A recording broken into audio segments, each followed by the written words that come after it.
And if the government calls a state of emergency, it has a much sort of larger toolkit with which to shape the conditions for its potential re-election in the elections in June. Welcome to Global Dispatches, a podcast for the foreign policy and global development communities and anyone who wants a deeper understanding of what is driving events in the world today. I'm your host, Mark Leon Goldberg. I am a veteran international affairs journalist and the editor of UN Dispatch. Enjoy the show.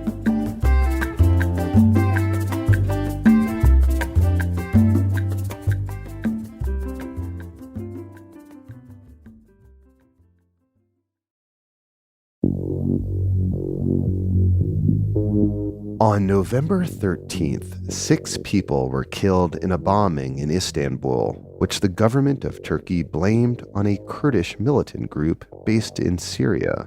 Shortly thereafter, Turkey began targeting Kurdish positions in Syria and Iraq, with President Erdogan threatening an imminent ground invasion of Northern Syria.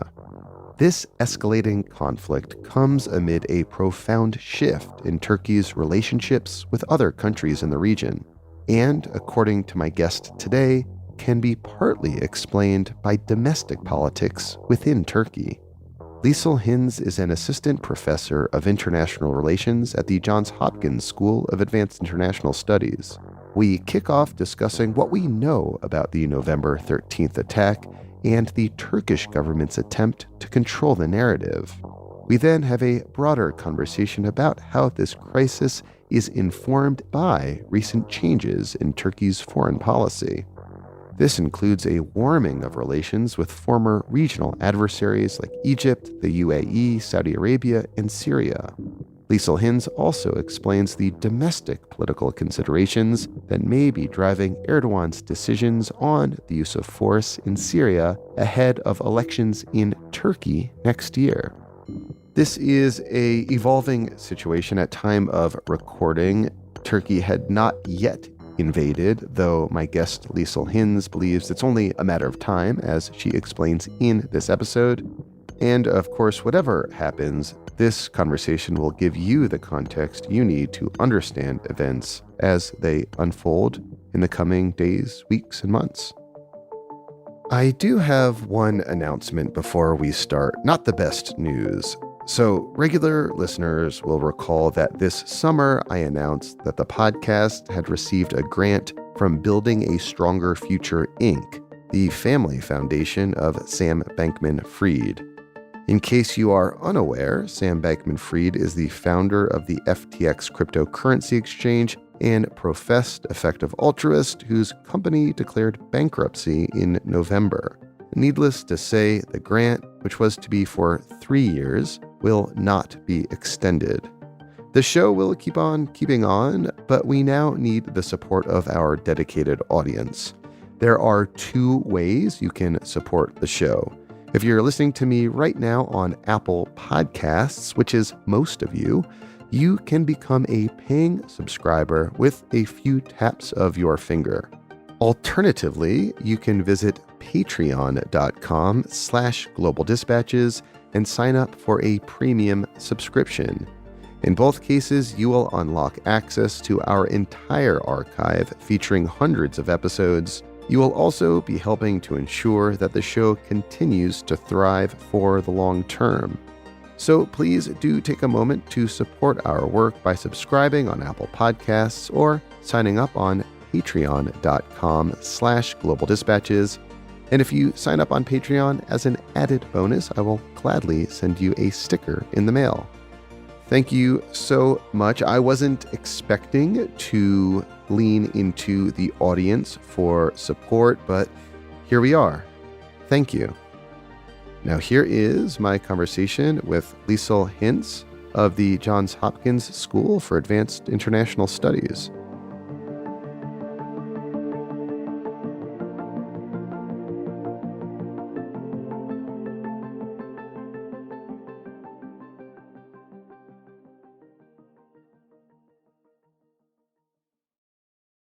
What do we know about the November 13th bombing? What happened?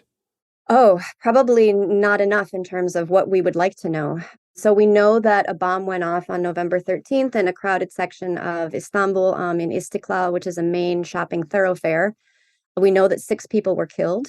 We know that many, many were injured. We know that relatively soon after that, the Turkish government claimed that it was the action of the YPG, which is the People's Protection Units or the Syrian Kurdish militia that the Turkish government views as a terrorist group as linked with the PKK, which is the Kurdistan Workers' Party in Turkey. So basically, the Turkish government is claiming that this is a Kurdish terrorist group that is carrying out an attack on Turkish soil. And very soon after that, they released a photo of a woman that they claimed who had planted the bomb. They said that it was very clear that she had YPG ties. And so, one of the things that I think has been frustrating for observers is that there doesn't seem to be trustworthy evidence or very clear evidence that this is of the YPG. Both the YPG and the PKK have denied responsibility for this attack. For those who study those organizations, it doesn't seem like the kind of attack that they would carry out. It doesn't seem like they have the motivations to do so right now. And so there's a lot of suspicion, there's a lot of uncertainty. And compounding that suspicion and uncertainty was the broadcasting ban that the Turkish government put in place, which did not allow news media organizations to cover the incident. It was an attempt for the government to try to control the messaging on this. This is a pretty common tactic that the government uses when there's some kind of disaster or some kind of violent episode. The government kind of goes into spin mode and tries to control the flow of information. There was also a noticeable slowing of social media. Some social media sites were blocked. And so there was a very concerted attempt by the government to try to ensure that people were not perhaps speculating on, who could be the source of this, or were not sharing information that the government did not want them to share. So the fact that the government immediately claimed that this was the YPG PKK, the fact that they immediately detained someone whose YPG links have been found to be quite questionable, and the fact that they put a broadcast ban and some social media blocks in place have led many to question who actually is behind this attack and whether the government is sort of trying to benefit from this for its own domestic political purposes. Generally speaking, over the years, has the PKK, which is an internationally recognized terrorist group that's distinct from the YPG, which is a US-backed militia in Kurdistan section of Syria, in sort of the past, have those groups claimed responsibility for attacks when they happen? In the past, the PKK has claimed responsibility for attacks. I would note that the PKK also has several offshoot organizations that have claimed responsibility for the attacks. So perhaps it was like a youth militia wing of the PKK rather than the PKK itself. I would note that there are reasons, legitimate reasons, for linking the YPG and the PKK. They have organizational ties, they have social ties, networks amongst them. So it's not a completely off the wall suggestion for the Turkish government to make that these organizations are linked. But in terms of the kinds of attacks that they carry out, this doesn't seem to resonate as having the mark of a YPG or PKK attack. So yet, this attack happened. The government very quickly seemed to claim the narrative, blaming the YPG for the attack, and then began mounting airstrikes in northern Syria on YPG targets. Can you, I guess, describe what those airstrikes have been and what the government's narrative has been thus far? So the Turkish military has been carrying out airstrikes against Kurdish targets in northern Iraq and northern Syria. The Turkish government has been claiming that there's going to be a new ground incursion since late spring, early summer, in order to try to push the YPG back from the Turkish border. So the Turkish government has been claiming that there's a legitimate security threat, that the YPG, which again they claim is, this sort of brother organization of the PKK, and they have reason to do so. But they claim that there is a legitimate security threat that needs to be addressed, and so they're using airstrikes to do so. There have been a number of civilian casualties for this, and there's a concern that a ground incursion could have a much, much larger human cost to it. One of the things that we've seen in terms of the way that Turkey has been trying to convince the international community of this security threat has been even the objection of the Turkish government to Sweden and Finland's NATO accession. The Turkish government has repeatedly been saying that the international community needs to take the fact that the YPG poses a legitimate security threat to Turkey seriously. So it's been carrying out airstrikes, it's been threatening a ground incursion, and it's been trying rhetorically to set up an international context in which those kinds of further campaigns are possible. And how has the United States responded thus far? The United States has backed the YPG in its fight against ISIS in northern Syria and Iraq. And apparently, YPG has been rather effective against ISIS. What have we heard then from the U.S. in terms of how it's trying to manage this apparent crisis?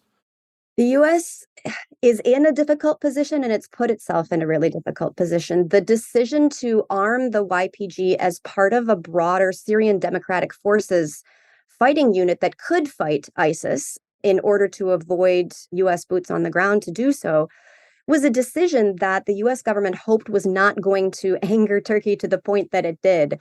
And so you have a number of issues that are causing tensions between the US and Turkey. But from the Turks' perspective, the YPG is absolutely number one. They say, how can our NATO ally, how can a country that claims to be our partner and take our security concerns seriously arm a terrorist group that we see as having a very threatening presence directly on our border? So that's the Turkish perspective. Why on earth would the US choose to arm a Syrian Kurdish organization in its fight against ISIS? Now, from the US perspective, Turkey was not willing to sort of step up to the plate in terms of fighting ISIS. The US was trying to avoid another major American military presence in the Middle East. And they knew that the Syrian Kurdish forces could be very effective in their fight against ISIS, and they proved to be. So the US made that choice. But now they have Turkey saying, this is a stab in the back. How can you do that to us? You're exacerbating our security concerns. And again, the point was to create this larger Syrian democratic forces. But from the Turks' perspective, that was a fig leaf. This was largely populated by Syrian Kurdish forces.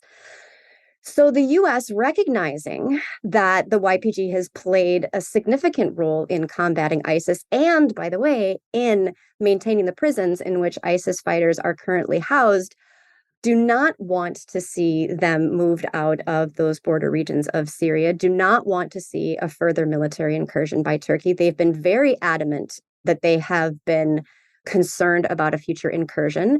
Although I will note that under the Trump administration, there were some mixed signals that were being given to Turkey. And a lot of people would say that the Trump administration kind of green-lighted Turkish military incursions in Syria. We saw Defense Secretary Mattis and Brett McGurk resign over that green lighting. So there have been some mixed signals from the US, but under the Biden administration, the message has been very firm. Turkey should not carry out military incursions in Syria. They certainly should not engage in a ground incursion. And what we've seen is that the Turkish government has been hinting that this has been coming since June, but they've been unable to get the green light from the US and from Russia. It looks as though they're negotiating with Russia right now as to whether they can sort of get the permission to be able to carry out that particular campaign, or will Russia allow Syrian government forces to come back in? But from the Turks' perspective, there needs to be a clearing out of the YPG from its borders, whether it does it, Russia does it, or the Syrian government does it. So we're speaking on Tuesday, November 29th. This ground invasion is much anticipated, but hasn't happened yet. However, as you said, there have been stepped up airstrikes. How do you perceive that Erdogan perceives the situation in terms of managing his foreign relations? What are some of the politics that are driving his decisions right now in terms of whether or not to go ahead with this ground invasion? So I think There are a lot more domestic political motivating factors, but they are intimately intertwined with the international or sort of foreign policy considerations. So it's a good question to ask. So Turkey, or Erdogan specifically, in terms of being the one calling the shots, is on one hand trying to extract some concessions from the United States. It very much wants to purchase F-16s from the United States. It has been given signals from the Biden administration that it may be able to purchase F-16s. From a sort of domestic or military capacity standpoint, it very much needs those F-16s and the upgrade kits that would come with them. And of course, part of that is because Turkey lost out on the F-35 Joint Strike Fighter program because of its purchase of an S-400 missile defense system from Russia. So the sanction coming from the United States was, we're going to kick you out of the F-35 program. So, of course, it now finds itself in a situation to upgrade its military capacity. It needs these F-16s. The Biden administration, again, has indicated that may be possible, but Congress has strongly objected. So that's something that Turkey is considering. Does it go ahead with this campaign knowing that that may harm its chances to get the F-16s? Or does it think probably we're not going to get those anyway? So, let that not be a constraining factor for us. So again, kind of thinking about the S-400 and the Russian side, Turkey has a number of ways in which its government and its economy and its energy sources are intimately connected with Russia. There, of course, is the aspect of Russia controlling Syrian airspace, of controlling a lot of the politics of what goes on in Syria, and of supporting the Assad regime. So one of the things that you've seen in recent months is Erdogan's government, who sort of called Bashar al-Assad, the president of Syria, enemy number one for a long time, has now sort of said, well, perhaps we can reestablish relations, just as he's been able to attempt to reestablish relations with President Sisi in Egypt. So you're seeing kind of an about face on a number of the relationships that had hardened quite a bit following the Arab Spring. Can I ask you about the two about faces? We saw this very warm embrace of Erdogan to Sisi at the World Cup in Qatar the other day, which was a very public demonstration of Erdogan's shifting priorities. Previously, Erdogan supported the Muslim Brotherhood and Morsi, which are enemies of Sisi in Egypt, but now you saw Erdogan and Sisi embrace each other at the World Cup. Similarly, you just noted that Erdogan has been signaling a warmth towards Assad in Syria. What accounts in particular for this about face towards Turkish-Syrian relations? Yeah, and it's funny because in some cases it's an about face after an about face. So, Erdogan and Assad had been quite close friends. They vacationed together, their wives shopped together. And then, of course, in the wake of the Arab Spring, when Erdogan was not able to convince Bashar al-Assad to stop cracking down on his people and kind of was trying to say, hey, international community, I'll be able to negotiate this. Let me use my political capital. But then he wasn't able to pull that off. Then they become, these arch enemies. And Turkey is, of course, supporting Syrian opposition forces that are trying to oust Assad. So you go from very good friends to arch enemies to now, okay, let's try to sort of pragmatically negotiate how we can manage this relationship. And, Sisi, obviously, and Erdogan never had that close relationship. And, politically and ideologically, they were never going to. But the factors that are driving these sort of attempted rapprochement, which I don't like that term because I think it sort of assumes that things are going to be normalized when it's more of a really tense, pragmatic relationship that I think we're seeing. It's very much due to what I mentioned earlier, which is kind of Erdogan's domestic political calculations. And part of that has to do with the immense economic crisis that Turkey is undergoing, with the free fall of the lira, with skyrocketing unemployment, with massive foreign debt. The fact that you also have Turkey, which of course doesn't have a whole lot of its own energy resources and therefore, would like to be able to partner on gas exploration, on oil pipelines. I mentioned earlier its energy ties with Russia. So economic and energy concerns, I think, are the ones that we can think of as really driving the need to establish these relationships. We've seen a bit of an about face with a bunch of Arab countries as well, that in addition to Syria and Egypt, that Turkey has undergone. Part of that is sort of in the wake of the Abraham Accords. But again, there is this identified need to try to find export markets, to try to find energy sources, to try to find some way of getting swap deals. It has had a similar, softening of relations with UAE, which had been another state in which it had very, very tense relations, and even with Israel. So I think it's difficult to understand this kind of charm offensive that Erdogan has been trying to undertake without looking at the economic and energy issues that are underlining that. And of course, all of that culminates in Erdogan's need to remain as president in the 2023 elections. So if economic malaise at home, which is deep and profound. I did an episode on this podcast not long ago about the tanking lira and the unconventional economic responses by Erdogan, which seems to have made things even worse. If those considerations are driving this about face in Turkish foreign policy, are there similar sort of domestic political motivations for wanting to invade northern Syria, for wanting to mount a major ground invasion across the border? There are absolutely domestic political considerations for Turkey wanting to undertake a military campaign in Syria, and there's a number of them. Again, I think that Turkey's domestic and foreign policies are so intimately intertwined, and I think this is one of these cases in which we can see that. My colleague Gönül Toll has just written an excellent book on this topic, the intertwining of domestic and foreign policy, specifically when it comes to Turkey's campaigns against Syria.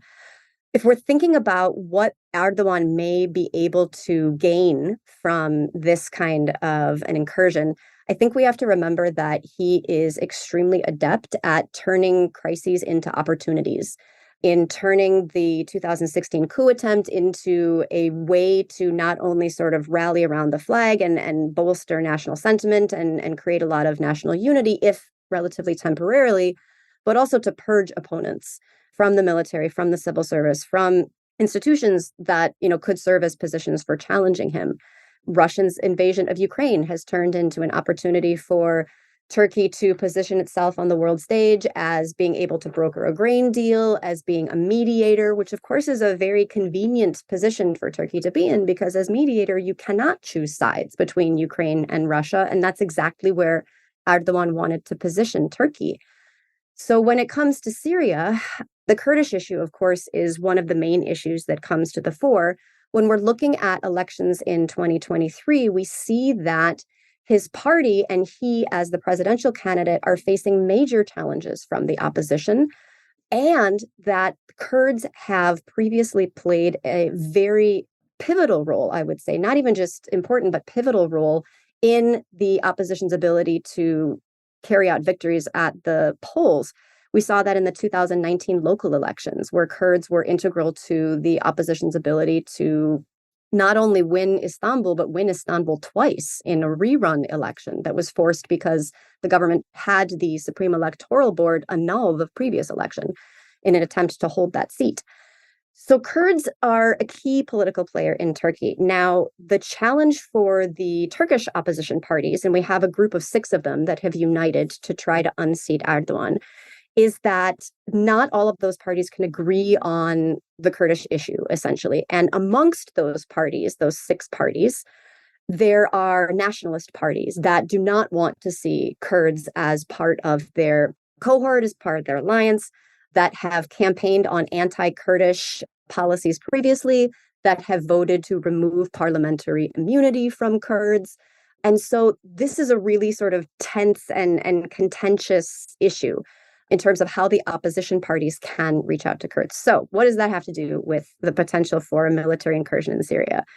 So by carrying out a military campaign, the issue of Kurds as an enemy, the issue of Kurds as a security threat becomes one that the government can inflate, becomes one in which the government can continuously reference Kurds as these, and not just Kurds who are members of these militant organizations, but Kurds more broadly, there's this, terrorist paintbrush that the government is able to use and does use in order to marginalize Kurdish political actors and also those opposition parties that are willing to partner with those actors. Mm. As you can see, that can then create a wedge between opposition parties. Do we partner with the Kurds or do we not? If we do, are we painted as collaborating with terrorists? How do we negotiate that space? How do we negotiate that space legally when we may be targeted by the government with a court case? How do we negotiate that space with voters? And Mm. how are we trying to communicate to them and sort of make sure that we're garnering as many votes as we can? So that becomes a much more contentious issue. It's already a balancing act that the parties have been trying to negotiate, but with a future incursion, that becomes even more difficult. So by invading northern Syria, by fomenting nationalism, you potentially divide the political opposition and make his own position stronger ahead of elections next year. So it's all could be viewed through that domestic political lens. I think a lot of it can be viewed through the domestic political lens, but there's even more. So he can rally nationalism, although I think it's worth noting that when Erdogan, makes a fiery speech about Greece, right, or threatens another military incursion, he can get a nationalist bump in the polls, but it's relatively little and it doesn't last a long time. This kind of a military incursion in which a lot of the population has harbored anti-Kurdish sentiments, that can be stirred up. So that can have an effect. It can also have an effect in dividing the opposition parties, again, as we said, but it can have a further additional effect, which is alienating Kurdish voters from voting at all. So, maybe they were thinking about voting for the opposition parties, but no, they're just going to stay away from the polls completely. So you can alienate Turkish voters who are uncomfortable with how the opposition parties are negotiating the Kurdish issue. And then you can also alienate Kurdish voters. I would say that there's even an additional factor to consider when it comes to this. And this is perhaps looking too far down the road and is perhaps too pessimistic. One of the things that I worry about is if there is another military incursion, if there is unrest that follows from that in Turkey or that spills over the borders, if there's cross-border violence, that can give the government the pretext to call a state of emergency. And if the government calls a state of emergency, it has a much sort of larger toolkit with which to shape the conditions for its potential reelection in the elections in June. So we know that the previous presidential election in 2018 was held under a state of emergency, and it was lifted relatively soon after. So the state of emergency had been put in place following the 2016 coup. It's lifted soon after the 2018 presidential elections, which Erdogan wins. So there's a track record of being able to carry out election victories under a state of emergency. The potential for unrest or for violence in the Syrian situation means that there's the potential for that kind of state of emergency that could lead the government to postpone elections, to cancel elections in the Kurdish region, to have more impetus for closing the HDP, the People's Democratic Party, which is the pro-Kurdish party in Turkey. It just basically gives the government more sort of tools to use in terms of configuring the domestic playing field in its favor. And that's something that I worry about quite a bit. In the near term, are there any indicators or inflection points that you'll be looking towards that will suggest to you whether or not that pessimistic scenario, as you called it, will indeed play out? I mean, I think that's the most obvious one is there a military incursion? And I think that there will be. I had thought that before there was a bombing on November 13th. So perhaps that's why I've had kind of a cynical view of the way in which the government has tried to benefit politically from that attack. So we'll be looking for whether there's an incursion, even though we currently see Turkey sort of negotiating with Russia as to whether Russia can clear the YPG from the borders. That doesn't necessarily seem like something that the YPG is willing to agree to. So we'll have to see how that plays out. I would also note that one of the extra additional factors that a military incursion in Syria might be able to contribute to when it comes to Erdogan's domestic popularity is that he has claimed that he can use those spaces as a way to repatriate Syrians. And we know that the Syrian refugee issue, or the 4 million Syrians who are living in Turkey, not technically under refugee status, but temporary protection status, has been a major source of criticism of his government and an issue that the opposition has been pushing very, very hard on. So again, lots and lots of different domestic political considerations for this. But in terms of the inflection points, so A, is there an incursion? And even if Russia is able to clear the YPG from one of the towns in northern Syria, say Tal Rifat, which they have been trying to convince the YPG to withdraw from, Turkey has also cited a number of other northern Syrian towns that the YPG currently holds, including Manbij and Kobani. So it seems as though the potential for an incursion is high, again, given all of those domestic political motivations for carrying out such a campaign. So we'll be looking for that. I think we'll be looking to see whether there is any kind of violence that spills over. Are there rocket attacks that are landing on Turkish soil? Are there protests in Turkey, like largely Kurd organized protests or other protests? If there are protests, are the police forces cracking down on them violently?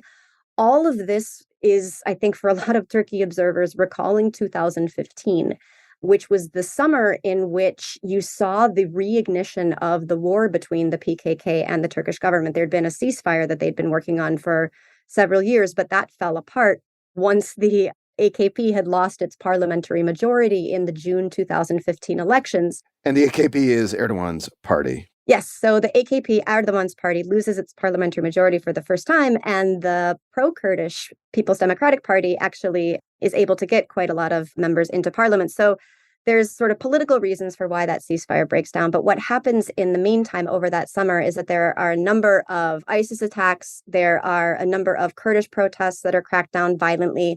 There's a lot of unrest, and there's a very hard nationalist turn by the AKP, Erdogan's party, so that by the time you have new elections in November, you have this high amount of nationalist rhetoric that's being used.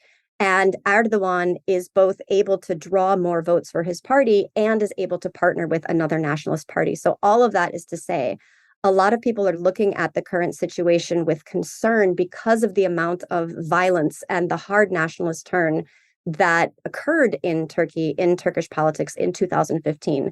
There's a concern that we might be seeing a rerun of that now, with the AKP having learned a lesson that they can gain more votes in that kind of a situation of tumult. Well, thank you so much for your time. You're most welcome.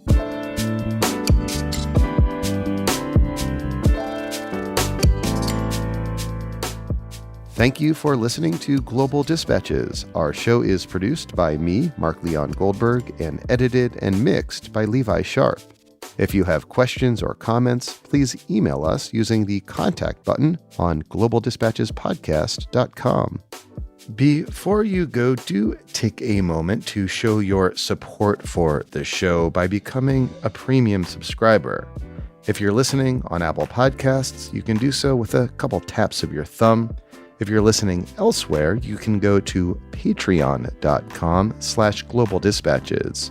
We rely on support from listeners to continue to do what we do far into the future, and by becoming a premium subscriber, you will unlock access to our entire archive of hundreds and hundreds of episodes.